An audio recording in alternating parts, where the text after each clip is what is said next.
Guys इसको represent कर रही हूँ। सर ये हमारा एक ब्रांड है जो कि बहुत अच्छा निकला कि जहाँ पर इलेक्ट्रिसिटी मौजूद नहीं होती है तो वहाँ पर ये चार्जर बहुत अच्छा काम करता है। जैसे कि आप बैटरी से भी यूज़ कर सकते हैं। ये इसकी दोनों केबल्स दी गई हैं जो कि माइनस प्लस है, इसका कोई इशू नहीं है। ठीक है, आप कोई भी बैटरी हो, बाइक की बैटरी हो, कार की बैटरी हो, आप कोई भी बैटरी हो, सोलर की बैटरी हो, आप उसमें कनेक्ट करके इसको चार्ज पे लगा सकते हैं। ठीक है, इसमें आपको 3 मतलब केबल्स डेटा भी दिया गया है कि जैसे कि किसी का टाइप सी है तो टाइप सी वगैरह के केबल्स भी लगा सकते हैं। जैसे कि आप लोग सफ़र में हैं तो कार की बैटरी में भी आप मोबाइल चार्ज कर सकते हैं।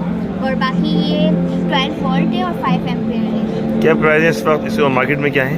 जी मार्केट में हमारी अल-नजीब मार्केट है, सदर में हमारी शॉप है, वहाँ पे हम लोग 900 का दे रहे हैं। यहाँ एक्सपो सेंटर में हम लोग 500 की परचेजिंग पर दे रहे हैं, होलसेल रेट पर दे रहे हैं हम लोग ना। तो फाइनली क्या फ़ायदे थे इसकी? एक दो लफ्ज़ों में बताइए, क्या फ़ायदे थे, क्या फ़ायदा है इसका? सर